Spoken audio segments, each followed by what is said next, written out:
Para ito sa'yo, Jocelyn Rotamola Mendez. Alam mo ba kung bakit nagagalit sa'yo? Nagagalit ako sa'yo dahil dinamay mo ang aking pangalan, pinost mo sa social media, minention mo sa live mo, at saka totally ang issue talaga sa problema mo ay nangabit ka. Habang kayo ng asawa mo, habang niloloko mo yung asawa mo pati anak mo, sa probinsya. Tapos ang kinabit mo yung kalbo na matanda, pinagpalit mo dun sa asawa mo mas bata. Walang problema, walang kaso. Pinagpalit mo sa kalbo kasi nga alam mo kung bakit. Nandidikit ka nag-i-stay sa Manila. Yan ang sabihin mo ha. Yan na, alam mo, nababasa ko yung isip mo at nababasa ng lahat. Ang gusto mo, patawarin ka. Kaso, ang dami mo nang sinagasaan dahil na mga ng mga tao, dinamay mo pa yung nagbabantay ng anak mo, sinagasaan mo sa live mo, naghahamon ka pa hanggang sa dinamay mo ang nanay ko, ganun, pinost mo yung pangalan ko sa social media, pati address ko, buong address ko, pinost mo, di ba? Tapos ngayon, kasi nga, siyempre lahat na kami makikipaglaban na sa'yo, ano ka, sino ka, di ba? Lahat tayo may karapatan lumaban. Yun lang, kailangan yung nasa tama, di ba? Kaya ilagay mo sa tama, kung nasa tama ka, itatahimik ako. Pero hindi, Jocelyn, kasi nabubuisit ako sa'yo, magpupus ka sa real account mo, sasabihin mo, tatahimik na ako, hanggang dito na lang to. Di ba hindi? Ang ginagamit mo mga pick account, gumawa ka ng pick account, tapos binaliktad mo pa yung pangalan mo, tapos ang ipopost mo sa pick account mo na yon, yun yung post, mga vlog ng pinsan ko. Para sabihin, kasi pagkapangalan mo siya, para sabihin, hindi ikaw. Pero nung tinanong ko yung pinsan ko, insan, ikaw ba to? Ay, hindi tingnan ko, titingnan ko, ano ba yan? Yun. Kasi sino lang naman ang may ano sa akin, di ba? Ikaw lang. Wala nang iba, Jocelyn eh.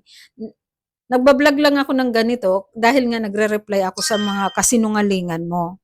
Tapos sasabihin mo pa, may kamag-anak ako na ano, uy, sus Maria Ginoo, alam mo, Jocelyn, kung mayroon kang sasabihin mo na, um, may maraming asawa. Ikaw na rin, sa bunganga mo na rin mismo lumabas na 5 ang anak mo, tapos hindi yan pinagputahan. Sa tingin mo, puro panganay, ano tawag doon? Walang pinagkaiba yun, Jocelyn. Alam mo, wala akong paki kung ilan yung anak mo, kahit 10, pero wag ka lang magsagasa ng mayroon pamilya. Yun lang yun. Alam mo yung iba na sinagasaan mo, hindi na umimi kasi tingnan mo yung ugali mo. 'Di ba? Pero galit sila sa'yo, sigurado. Aminin mo, banggitin mo yung pangalan. Kaya nagkataon lang palaban ako, palaban din yung iba. 'Di ba nagkataon lang. Yung nakaraan mo tahimik. Kasi kami, tinira mo kami, pinost mo yung pangalan ko sa social media, yan ang kasalanan mo sa akin eh. Yan yung panghuli mong kasalanan sa akin.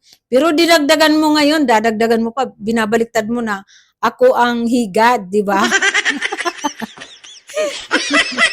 Sasabihin mo, kilala ako, kasi nga kamag-anak ko. Hello? Yung, alam mo, Jocelyn, yung acting mo, para lang maging okay ka, ilagay mo na lang kaya sa tama at saka baka maging okay ka. Pero sa tingin ko kasi sanay na sanay ka eh. Alam mo, ang tao na hindi sanay makikipag-away, pag mali siya, mananahimik yun eh. Pag alam niyang mali. Pero ikaw, tanga ka eh. Tanga. 'Di ba? Tanga. Hindi ko alam kung anong laman ng utak mo, kung puro na lang ba kalo. Kalo or similya ng lalaki yung laman ng utak mo. Ganun na lang. Kasi wala eh. 'Di ba?